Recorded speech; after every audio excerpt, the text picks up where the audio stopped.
Well, I know you're cold, but are you ready to do a 15-minute Friday? I'm ready. We're going to make it happen? Yes. That's just excitement. The shaking isn't shivering. Yeah. It's excitement to No. do this podcast. I'm pumped. All right, let's make it happen. Hello, everyone. Welcome to the show. This is a 15-minute Friday where myself and a returning guest sit down one more time, but this time we're going to talk about a specific topic or subject with the goal of sending you into your week or your upcoming week, your weekend, whatever it is, with some thought-provoking, maybe actionable advice and some opinions tossed in there.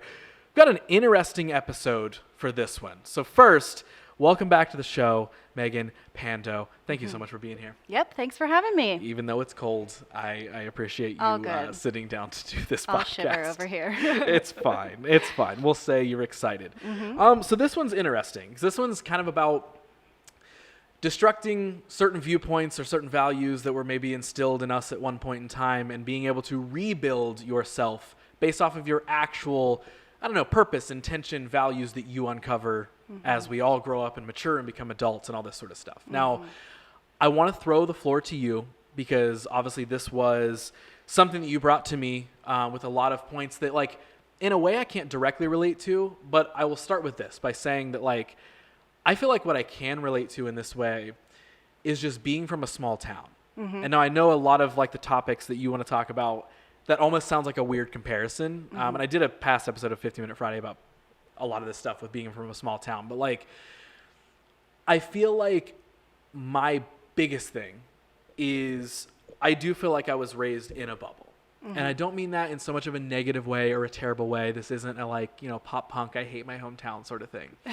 I do value it, and I wish it valued itself better, to be honest. But I do feel like a lot of what we're going to talk about, I experienced from that way of growing up, where it wasn't necessarily directly religious, or it wasn't necessarily directly anything other than I was raised in a bubble that was just seemingly so disconnected from the rest of the world. And the older I got, I realized, these thought patterns, these ways of experiencing something or interacting with other people, or just ingesting other people and their cultures and their way of living, I realized I knew almost nothing. Right. You know what I mean? Right. It's not just like, I was from a small town and blah, blah, blah, blah, blah. It's not even just that in a basic sense. It was like, truly, like, I feel like I had to kind of deconstruct what I thought I knew and what I was taught about the world. Yeah. And I did have to experience a lot of it on my own and go out and meet new people and have new experiences and, move to a place like Columbus to be able to kind of take a lot of that in. So I know I just ranted a bunch, but I feel like that's maybe my biggest thing that I can relate to you in, or at least relate to this subject within. Like, does any of that make sense? Am I kind of on par with, like, hey, that is kind of what we're talking about? Yeah, exactly.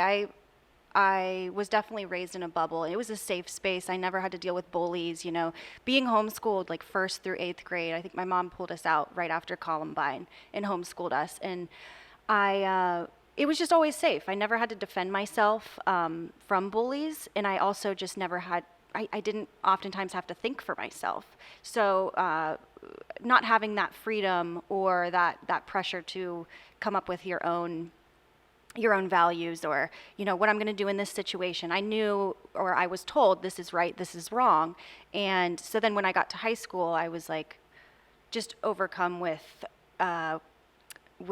situations where I was not in a safe space. And I was like, this is super weird. I'm not comfortable with this. I can't stand up for myself. I was also, my mom was very strict when it came to discipline. She was a loud Greek woman. You could hear her laughing from a mile away, but when she was angry, you could also hear that from a mile away. So with that strict discipline, it made me very self-disciplined, and I appreciate that, but it also made me kind of accept discipline from anybody else in life. I remember when I was 16, I got my first boyfriend in high school, and he ended up being abusive, and that was just something that I kind of accepted because I was used to discipline from my mom growing up. And I had an amazing childhood. I'm not saying, that really damaged me or that it's the reason that I had to deal with that, but I will say, like, growing up in the bubble caused this shock when I was in a different environment, and I finally went to real high school.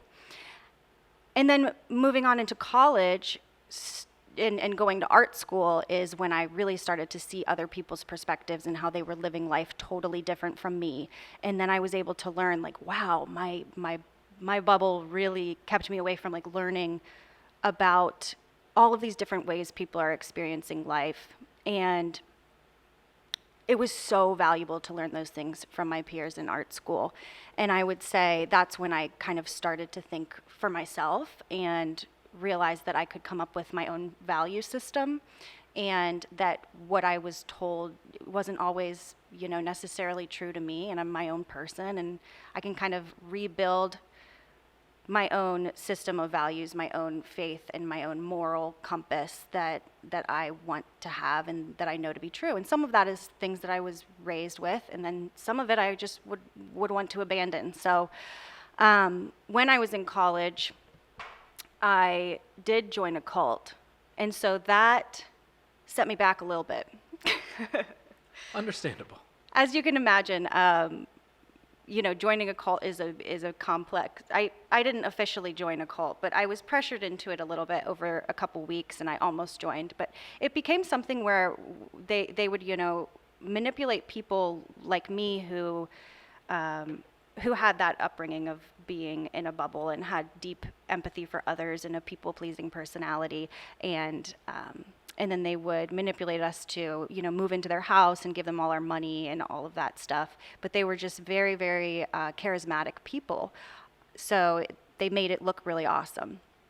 And when I experienced that, I think coming out of it made me much stronger to come up with my own values over time. And that's when I just started to read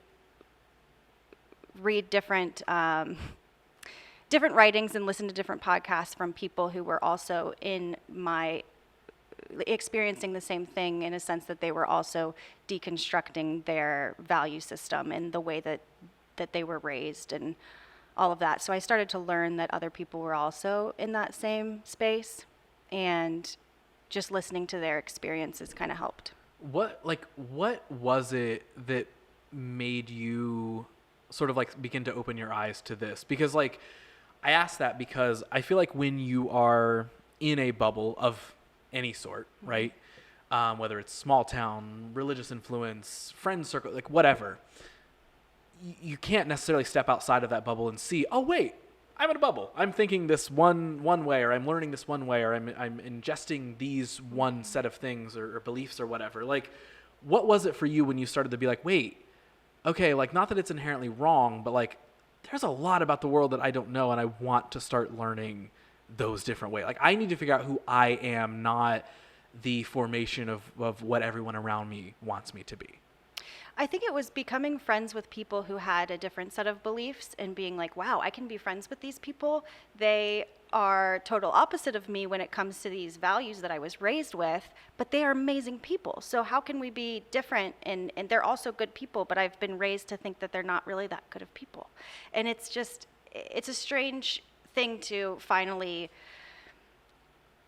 come to this realization, but at the same time feel like you're disappointing everyone else in your life who maybe strictly believes those black and white things that you were raised with. So can we talk about how you worked through the worry of like disappointing those people around you? You know what I mean? Like, what was like, because yes, that sounds like a scary step of like, oh, I don't want to disappoint, parents, or I don't want to disappoint family, or I don't want to disappoint super close friends that say that I have to like these things or do these things like they do. Or obviously, something like a religious group or anything like that. Like, what were those sort of steps? Like, when you start to identify it, you're like, okay, but then what was it that you walked yourself through or told yourself or whatever of like, okay, my worry shouldn't be about disappointing any of these people who are making me do these things. My worry should be about disappointing myself, really, at the end of it, if that makes sense. Yeah, for sure. I think realizing that we should be empowering ourselves with our own rational thought processes. I think rational thinking is something that I kept coming back to, like, because we have the capability of coming up with our own logical and rational explanations for things. We just have to really like sit and think about them. And that's what I started to do. And then it felt a little more empowering to sit and and contemplate something and then come up with my own definition of it and my own values based on it and my own belief system. And I think rational thought is just something that we all are born with, but we also need to empower ourselves to not let others affect our own rational thinking. It's ours and only ours. Yeah. If somebody's listening and they feel like they have been raised in that bubble, and let's just say the bubble is family, religious beliefs, friendship, anything like that, right? Let's just kind of, it's an all-encompassing thing.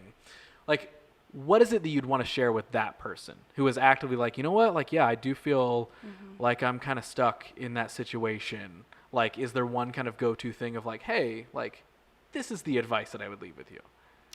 Yeah, the concept of rationality, like that rational thinking practice, is like taking all of your values and beliefs and things that you were told growing up and putting them all in a box, and then just pick out one or two things that you know to be 100% true, and those are that's your foundation of living. Like that's your foundation of your values, and then maybe you add some of those other things back in, but you have to take them piece by piece. Like, take one thing out of the box and really sit on it and contemplate it for a couple months of your life, maybe a couple years of your life. Like, you don't have to decide what you believe right here and right now. And I think that's what social media does to us. It's like, no, you need to believe this.